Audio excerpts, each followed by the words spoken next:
Donald Trump forcing his way into sports.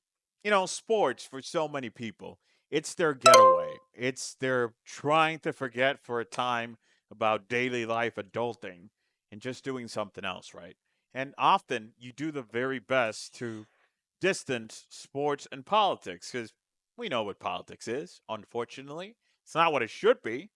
But hey, it's a little tough to distance things when you have a guy who, instead of working, and he's doing a horrible job at it, so maybe the fact that he's trying to force himself so much into sports, it's a good thing in disguise, right?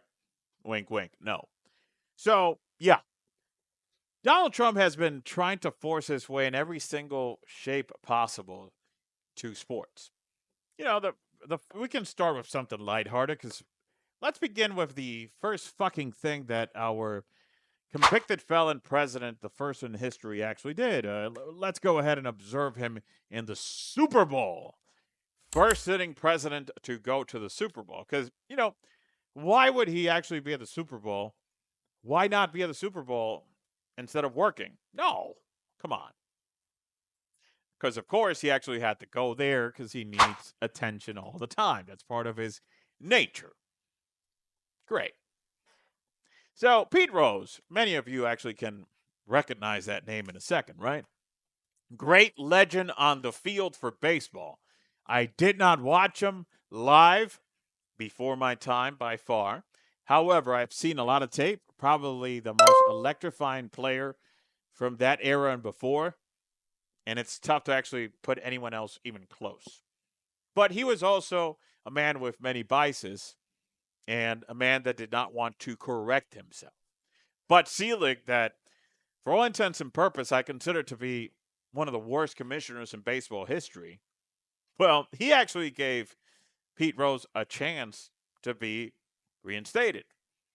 He was just asking from Pete Rose that he would stop gambling and, you know, all the other things that you have to avoid to not be a very bad example. Yeah, that's what he was asking. Pete Rose denied because he was a man with vices that he was not willing to work through. He was also a man that served 5 months in prison. But no, our very opportunistic president was like, oh, I'm going to pardon him. And baseball did this. And, you know, they didn't put him in the Hall of Fame when he was alive. It was like, hey, dummy. He was alive, very well alive. He was not very dead like now in the first time you were in office. But now it's opportune because he's dead. So you can actually make more noise, more resounding waves of that. Oh my God, how great is Trump, right? So, hockey, Canadians, some of the most educated people you're going to find on earth. Of course, that is all upon to the fact that you actually have this guy that, for no reason in particular, talking about all the fucking tariffs that, of course, are only to screw people over because, you know, why wouldn't you screw the people that you're supposed to serve? But that's what tariffs do, people. Read a bit if you don't know what the tariffs do. So, you know, the Canadians, he's found every single way to get them pissed off, and it's not only them, it's many other countries, because why not? And guess what? He also was talking about Canada becoming the fucking 51st state. Yes, you heard that correct. So, yeah, the Canadians booed the shit totally. And hey, I know a lot of people were actually pissed. Oh, they're booing the anthem. Or no, they're booing the guy in the White House. Please, why would they not? By the way, that concept of the four nations very good. I hope that all leagues adopt it, and that hockey actually notices the great spark they hit with that phenomenal concept. I think that many people have focused much more on the fact that Canada and the U.S. fought, and not so much the fact that it was very competitive overall. So that's a great concept. I think that countries, the NBA, the involvement of the flag is very important. It's a very interesting matchup. I think it gives a different flair. So, continuing with regular programming. Let's not leave it at that. So, this admirable, by no means, president goes ahead and sustains talks with the fucking dictator from Russia, Vladimir Putin, who is his buddy, of course. And he was talking about What the fuck? Booking hockey games. You know, with pretty much the NHL people who were fucking unaware of this. Yes, you heard that. And he was trying to book games with the Russian League and the NHL.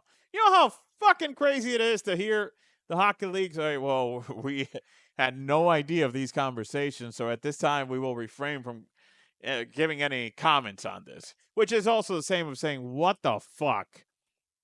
So, that being said, yeah, that's happening. You know, the same Russia that pretty much people don't like for obvious reason, very obvious reasons, and actually that the presidents historically in this country have avoided being buddies with for obvious reasons. Nevertheless, it doesn't stop there. So, Panama and the U.S. have to face each other in soccer, football, the proper term. And guess what type of fucking questions were being fielded? Political questions.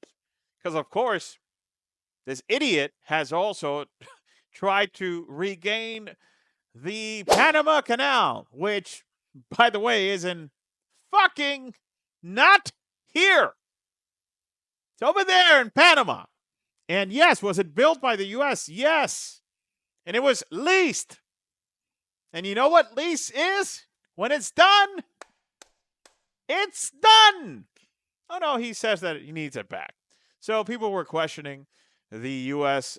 Men's national team, what they thought, if they thought it was going to be a political heavy influence, if maybe the players were going to feel it. And, you know, of course, the coaches were trying to dodge in a way and trying to say, you know, that's not our thing. And embarrassing that the coaches had to be in that but why not? I mean, that's part of the things that this great representation we have of the White House actually does for you, right? So, obviously in NASCAR, he got cheered. I wonder why. Have you noticed a pattern in the skin color for NASCAR drivers? Okay. You'll probably notice a pattern or two of, the type of people that follow NASCAR and why they would be cheering for this guy. It's insane. The Olympics. He's tried to actually meddle with that, and he went ahead and, was the whole thing of transgenders being prohibited in female sports, which I agree with. Totally support that. A transgender male should not be fighting a female. So he went ahead and said that ahead of the Olympics in 2028. They're going to happen in Los Angeles and all this, blah, blah, blah. And that's great. The only problem is that in the same token that he's actually trying to satisfy all the loony religious fans that he has, I would also actually want to see him charge at the fact of, boom, all the religious crimes that have happened. That would be great also. But no, he's not going to charge on that. He's going to find something that is like an isolated incident, like the whole thing that he removed federal aid from the University of Pennsylvania. Why? Oh, because they had a transgender male that won 3 years ago. He was competing against women and he became a champ, this and that. Great. So he took away $175 million in funding. And again, I do not support transgenders fighting women. But that was the sole reason. I guess there was funding for all the bombing that he did in his previous administration. Yeah, that funding ain't going away, The World Cup. He announced himself as the person that's going to be running quarterback for everything in the World Cup that is next year here. When does this man actually do at least an attempt of pretending that he's working? Oh, no. And then again, it makes you wonder who is doing more of the work, him or the other lunatic, Musk? It's tough to say. Tough to say. This is embarrassing by all means. I mean, God, people want to actually have some peace in sports, and this guy does not permit it. It's a fucking embarrassment. Same way that it's an embarrassment. Every single person that decided to, in an ignoramus way, vote for this fucking convicted felon as a president. There you go. Not even in sports can we get away from him. I'll be happy to read you in the comments. Remember, be happy.